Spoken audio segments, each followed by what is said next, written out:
영혼의 갈증이라는 제목으로 이 시간 하나님의 말씀 함께 나누겠습니다. 연일 계속되는 무더위로 지치고 힘든 때입니다. 외출해서 조금만 움직여도 땀이 나고요, 목이 말라옵니다. 불쾌지수가 높다 보니 별것 아닌 일에도 짜증이 나고요, 화를 참을 수 없습니다. 무더위에 우리 성도님들 건강 조심하시고 더 여유로운 마음 가지시기를 주님의 이름으로 축원합니다. 사실 여름은 언제나 덥습니다.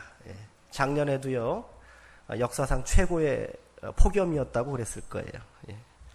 올해 유난히 더 덥다고 호들갑을 떨고 있지만 사실 무더위가 시작되는 기간이 조금 빨랐고 또 조금 길어졌을 뿐입니다.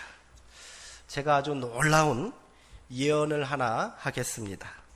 며칠 지나면요, 선선한 바람 불어올 것입니다. 날씨가 더우면 사람들은 평소보다 더 심하게 갈증을 느끼게 됩니다. 사람이 갈증을 느끼는 이유는 몸에 있는 수분이 줄어들기 때문이죠. 몸에 있는 수분이 줄어들고 또 반대로 나트륨, 또 전해질과 같은 수치들이 또 높아지거나 상대적으로 더 올라가면 또 우리 안에 있는 체액의 밀도가 높아져서 갈증을 느끼게 된다는 겁니다. 땀을 많이 흘리고 또 짠 음식을 먹으면 물을 더 찾게 되는 이유가 여기에 있습니다. 사실 우리 몸은요, 70%가 물로 되어 있는 거 아세요? 우리 몸의 70%는 물이에요. 그래서 유튜브, 인터넷에 영상을 보니까 15시간 만에 15kg 감량하는 그런 기적적인 다이어트 영상이 나왔어요. 어떻게 하냐면 물을 안 먹는 거예요. 물을 한 모금도 안 먹고 계속해서 사우나에서 땀을 빼는 거예요. 그랬더니 살이 빠진 거예요. 15kg. 그것은 살이 빠진 게 아니라 뭐가 빠진 거예요? 수분이 빠진 거예요. 물 한 모금 딱 마시면 도로 그대로가 되는 거예요. 70% 이상이 물로 되어 있고요. 신생아는 90%, 또 나이가 들면 한 50% 정도 된다 합니다. 어찌되었던 상당히 많은 양이 물로 되어 있는 거죠. 이 수분이 조금이라도 줄게 되면 어떻게 되겠습니까? 뇌는, 우리의 머리는 즉시로 물을 보충하여 몸의 균형을 맞추도록 갈증을 느끼게 하는 것입니다. 갈증이 심하면 제일 먼저 생각나는 게 뭐가 있을까요? 시원한 이 탄산음료 아닙니까? 몸에 그렇게 좋지 않다는 거 알고 있지만 이 톡 쏘는 이 청량감 때문에 유혹을 좀처럼 피할 수 없습니다. 그러나 탄산음료를 먹고 순간 시원하고 상쾌한 기분이 들지만 곧 더 심한 갈증을 느끼게 되는 것을 경험해 보셨을 거예요. 왜 그럴까요? 탄산음료에 많이 함유된 이 당분과 카페인 성분 때문이라고 합니다. 당분이 높아지면 혈당이 높아지고 그러니까 체액이 더 밀도가 높아지니까 물이 더 필요한 거지요. 그리고 카페인은 체내의 수분을 빼앗아 가기 때문에 또 더 심한 갈증을 느끼게 되는 거예요. 이것들은 순간적인 그런 자극과 청량감을 주어 우리 몸이 시원해졌다, 상쾌해졌다 이렇게 착각하게 만드는 것들입니다.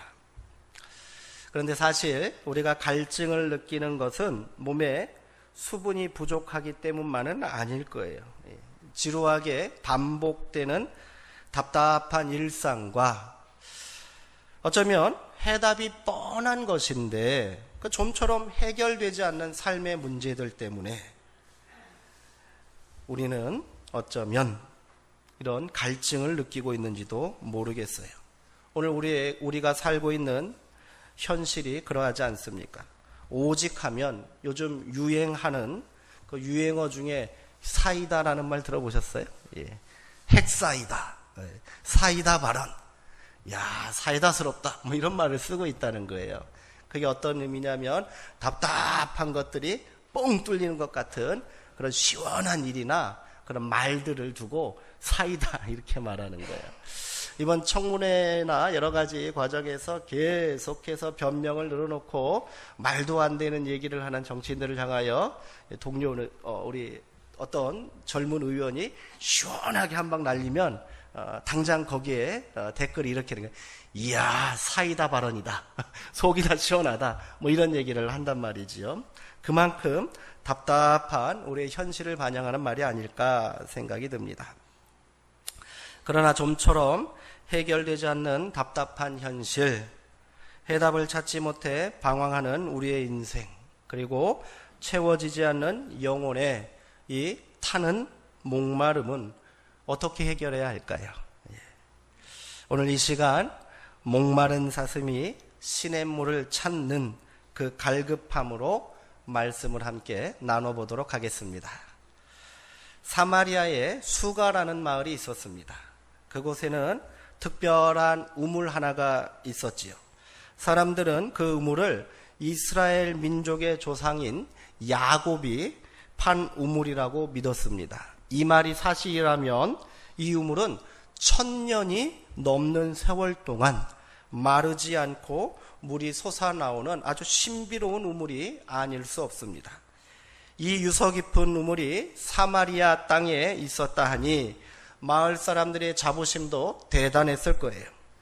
자신들을 이방인들보다 못한 존재로 벌레 취급하는 유대인들에게 당신들이 아무리 우리를 무시해도 당신네 조상 그 야곱의 우물이 우리 땅에 있지 않소, 이렇게 말했을 거예요. 아무리 별 볼 일 없는 인생이라 할지라도 사람들은 누구나 자신의 삶을 버티게 하는 무언가가 있습니다. 야곱의 우물은 사마리아 사람들에게 그런 특별한 의미가 되었을 거예요. 1000년이 넘는 세월 동안 이 땅 사람들의 모진 역사와 함께 해온 우물입니다. 이들에게 야곱의 우물은 단순한 샘이 아니에요. 삶의 터전이고요, 또 생명의 근원과도 같은 것입니다. 그곳에 예수님께서 제자들과 함께 지나가신 거지요. 제자들은 음식을 구하러 마을에 들어갔고요. 예수님은 홀로 우물가에 앉아 계셨습니다. 때는 장렬하는 태양으로 영혼마저 지치게 만드는 정오였습니다. 유대 땅을 떠나 갈릴리로 올라가는 길에 잠시 들린 곳입니다. 몸은 지치고 목은 타들어갑니다. 아무리 옆에 큰 우물이 있다 한들 그 물을 길어 올릴 그릇이 없으니 그저 그림의 떡일 뿐입니다. 이 떼약볕에 물을 기르러 나올 사람도 없을 터이니 여간 낭패가 아니지요. 그때 조심스럽게 주위를 살피며 여인 하나가 우물로 다가온 겁니다. 커다란 항아리를 들고 있는 것으로 보아 물을 길러 나온 것이 틀림없습니다. 사막에서 오아시스를 만난 기쁨이 이런 것이겠지요. 예수님은 그녀에게 물을 좀 달라 부탁하십니다. 근데 잠시 정적이 흘렀을 거예요. 분주히 사람들이 우물가로 모여드는 시간을 피해 물을 구하러 나온 인생, 사람들의 왕래조차 허락하지 않는 이 정오의 뜨거운 태양빛을 온몸으로 견디며 살아온 인생입니다. 그녀에게 어떤 사연이 있었는지는 알 수 없습니다. 그러나 그녀는 사람들과의 만남을 거절한 외롭고 고단한 삶을 살고 있었던 인생임에는 틀림이 없었습니다. 우물은 안악들이 삶을 나누는 만남의 공간입니다. 커다란 항아리에 저마다 이야기 보따리를 가득 담아 수다를 떨고 서로의 삶을 나눕니다. 선선한 아침나절이나 해질녘 우물가는 사람 사는 이야기로 꽃이 피겠지요. 가슴에 담아놓았던 이야깃거리를 풀어놓기도 하고요. 한숨 섞인 걱정을 털어놓기도 합니다. 아들 자랑, 남편 자랑으로 시작했다가 원수 같은 남편, 철없는 자식 이야기로 이어집니다. 그 중에 제일 재미난 일은 뭘까요? 그곳에 없는 아무개에 욕을 하고 험담하는 일이겠지요. 여기에 한마디씩 들은 소문들을 더하면 어느새 커다란 항아리에 물이 가득 채워지곤 합니다. 예수님이 만난 이 여인은 동네에서 이런 존재였을 거예요. 사람들의 입방아에 오르내리는 사연 많은 여인이지요. 이런저런 악담을 늘어놓아도 전혀 부담이 되지 않는 그런 천덕꾸러기 인생일 것입니다. 뒤에 나오는 이야기지만요, 이 여인은 남편이 몇 명이었다고요? 6명이었습니다. 우물가 안악들의 좋은 이야기거리가 아닐 수 없겠지요. 오랜 시간 동안 교회는 이 여인이 바람기 많고 행실이 좋지 못한 그런 여자로 취급했습니다. 그러나 과연 그것이 사실일까요? 당시의 사회적 통념과 그런 관습을 조금이라도 이해한다면 이 말이 얼마나 잘못되었는지는 쉽게 알 수 있습니다. 당시 남자와 여자가 엄격히 구별되었던 당시는 고대 사회입니다. 여자는 남자를 선택할 권리가 없습니다. 여자는 그저 남자의 소유물 중 하나로 취급되던 때 아닙니까? 그런데 어찌 이 여인은 과거에 남편이 5이 있었고 지금 또 다른 6번째 남자와 살고 있는 것일까요? 내 남편을 불러오라는 예수님의 말씀에 여인은 당황하며 뭐라고 했지요? 나는 남편이 없습니다. 이렇게 얼버무렸습니다. 이에 예수님은 뭐라고 하십니까? 전에 남편 5이 있었고 지금 있는 자도 남편이라 할 수 없으니 당신의 말이 참되다고 맞장구를 쳐주지 않았습니까? 아마도 이 여인의 첫 번째 남편은 죽었거나 공식적인 이혼 증서를 통해 남편에게 버림받았을 것입니다. 당시 사회에서 남편이 없는 여자가 스스로 삶을 개척하고 살아갈 방법은 없습니다. 어떻게 해야 됩니까? 구걸하거나 다른 남자에게 자비를 구할 수밖에 없어요. 그래서 성경은 사회적 연대 책임을 통해 무조건 돌보아 주어야 할 대상을 뭐라고 합니까? 고아와 과부다. 이렇게 말한 겁니다. 그러나 그녀는 5 남자를 거치는 동안 그 누구에게도 사랑받지 못한 거예요.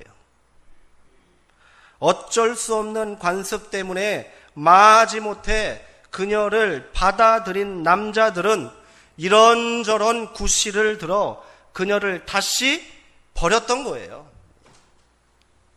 이렇게 버림받고 내쳐지기를 5번이나 경험한 가련한 여인입니다.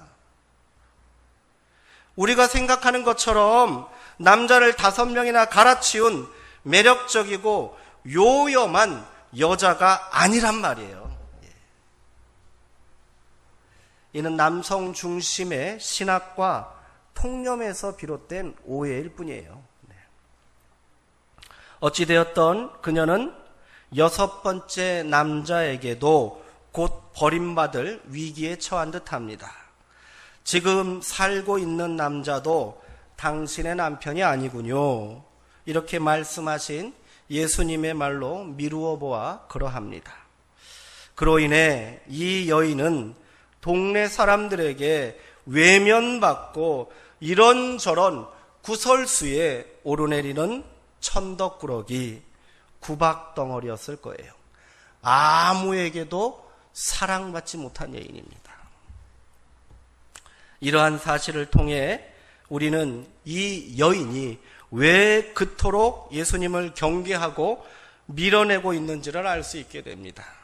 그리고 예수님께서 왜 그토록 그녀에게 말을 걸며 다가서려 하는지도 어렴풋이 깨달을 수 있는 거예요.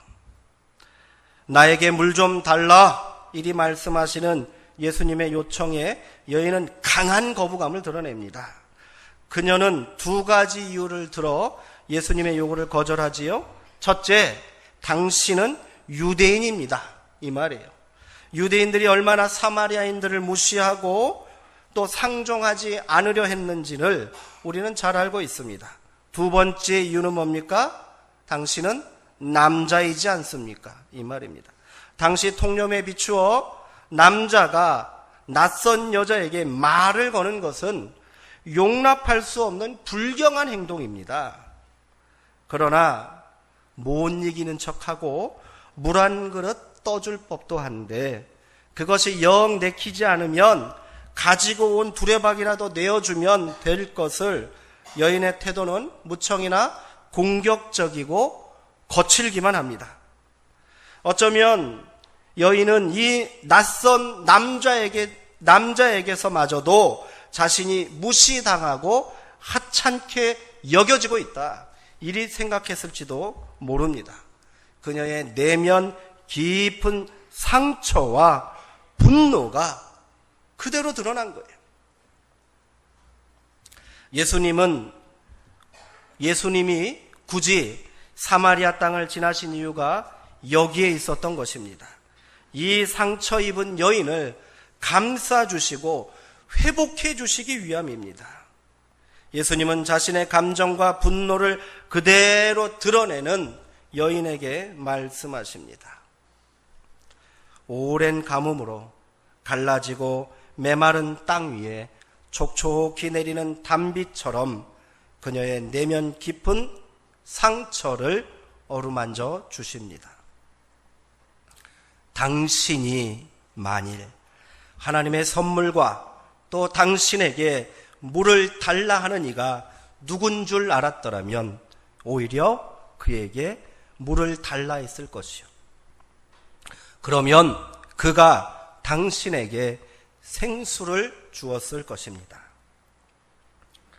예수님이 말씀하신 하나님의 선물, 그것은 생수를 말합니다. 그리고 그 하나님의 선물이 누구를 통해 공급되는지를 말씀하십니다. 예수님의 대답은 그런데 당신은 그런 날을 몰라보고 함부로 대했으니 기회가 다 날아갔소, 안타깝소 이렇게 말씀하시는 게 아니에요. 자신이 누구인지 그리고 왜 이곳에 왔는지를 말씀하고 계신 겁니다. 예수님은 상처받은 인생, 채울 수 없는 갈증에 목말라하는 인생들에게 영원히 목마르지 않는 생수를 공급해 주시기 위해 오신 분인 줄 믿습니다. 거칠게 반항하며 아무런 유익도 없는 대화를 서둘러 마치려 했던 여인은 당황합니다. 예수님의 대답은 이 여인이 예상했던 것과 달리 너무도 진지하고 애정이 가득 담겨 있었기 때문입니다.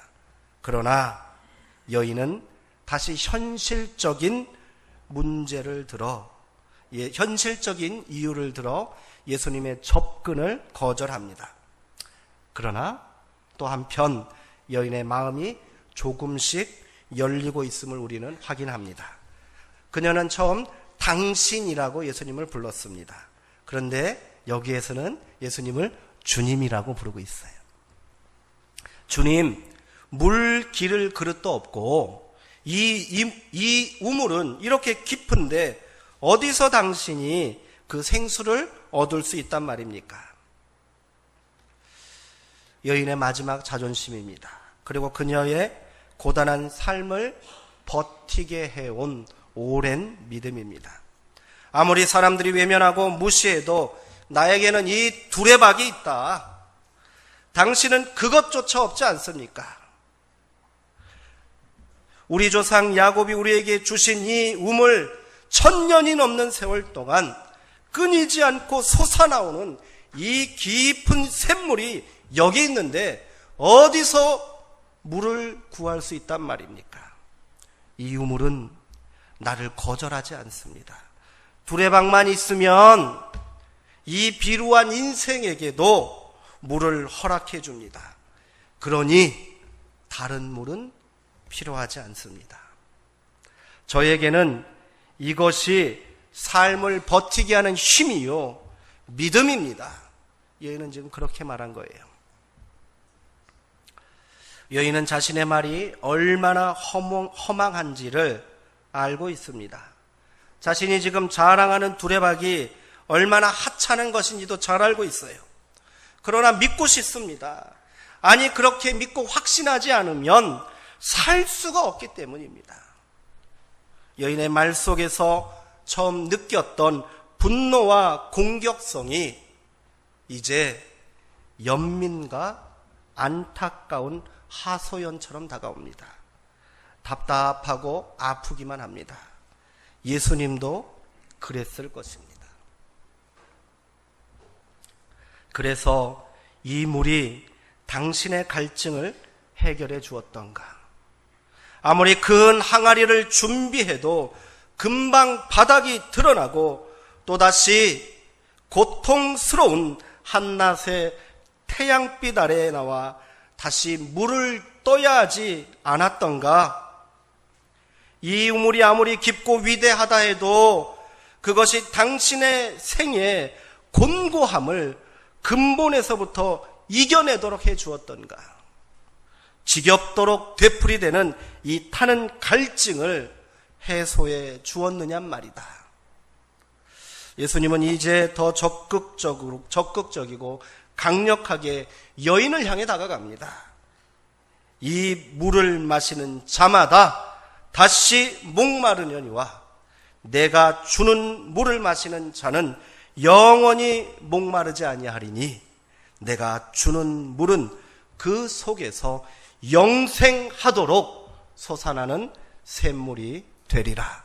아멘.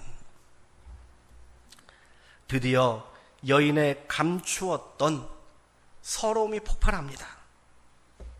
그저 어찌 이 고단한 하루를 또다시 버텨야 하나 절망하고 좌절하며 살았던 인생인데, 누구도 나의 아픔과 상처를 이해하고 위로해 주지 않기에 이를 악물고 악다구니처럼 견뎌온 세월인데, 영원한 생명이라니, 영원히 목마르지 않는 샘물이 있다니, 그것이 무엇이란 말입니까? 그것을 정녕 당신이 내게 주실 수 있습니까? 주님, 그런 물을 내게 주사 목마르지 않고 또 여기 물 기르러 오지도 않게 하옵소서. 드디어 여인은 자신의 한계와 현실을 정확하게 바라보기 시작합니다. 그리고 왜 그토록 참을 수 없는 갈증으로 목말라 했는지를 알게 된 것입니다. 세상에서 채울 수 없는 갈증, 사람으로 해결할 수 없었던 깊은 외로움, 자신의 힘으로는 도저히 극복할 수 없었을 것 같았던 이 근원적인 절망을 해결해 주실 분을 지금 만난 것입니다. 그토록 오래 기다렸던 사람, 그토록 만나기를 원했던 사람을 만난 거예요. 사람들이 저주받은 땅이라 외면하는 곳에 예수님이 오셨습니다. 모두가 지쳐 달아난 적막한 시간에 예수님은 거기 앉아 계셨습니다. 그곳에 만나야 할 사람이 있었기 때문입니다. 그렇게 예수님은 아무도 다가가지 않는 고독한 인생 앞에 위로와 소망으로 찾아오셨습니다. 그리고 그 주님이 오늘 우리의 고단한 삶의 자리에도 찾아오셨습니다. 오늘 우리도 그 시간 거기 있었습니다. 우물가에 왔다가 인생의 곤고함을 하나도 해결하지 못하고 그대로 돌아가는 여인이 바로 우리 자신 아닙니까? 그곳에 가면 인생의 문제를 해결하고도 남을 충분한 물이 있다는 헛된 믿음으로 더 깊고 더 근사한 천년의 자랑 야곱의 우물을 찾아 헤매며 살지 않았습니까? 아직 나를 알아주고 사랑해주는 사람을 만나지 못해 내 인생이 이렇게 풀리지 않는다는 생각에 이 사람 저 사람에게 희망을 걸고 찾아다녔다가 상처받고 외면당하며 살지 않았습니까? 남보다 더 큰 두레박과 항아리만 준비한다면 이 갈증을 해결할 수 있다는 생각에 물질에 집착하고 또 그것마저 사라질지 모른다는 두려움과 불안 가운데 살고 있지 않습니까? 오늘 지치고 상한 우리의 고단한 삶의 자리에 예수님이 찾아오셨습니다. 그리고 말씀하십니다. 내가 주는 물을 마시는 자는 영원히 목마르지 아니하리니 내가 주는 물은 그 속에서 영생하도록 솟아나는 샘물이 되리라. 아멘. 야곱의 우물 같은 허망한 믿음을 바라보지 말고 영생하도록 솟아나는 생수의 근원 되신 예수님을 바라보시기 바랍니다. 다섯 남편에게 걸었던 부질없는 소망에서 벗어나 나는 남편이 없습니다. 주님이 나의 남편이십니다. 고백하며 예수님과 더 깊은 동행의 삶을 살아가십시오. 고집스럽게 움켜쥐고 있는 두레박과 항아리를 내어 던지고 우리를 향해 손을 내미시는 예수님의 손을 꼭 붙잡으시기 바랍니다. 그곳에 영원한 생명이 있고 생수의 강이 넘치는 은혜가 있는 줄 믿습니다. 우리 영혼에 이 참을 수 없는 목마름이, 이 타는 갈증이 해결되는 은총과 구원의 역사가 있는 줄 믿습니다. 사랑하는 성도님들이 모두 다 그 생수를 만나시기를 주님의 이름으로 축원합니다. 기도하겠습니다.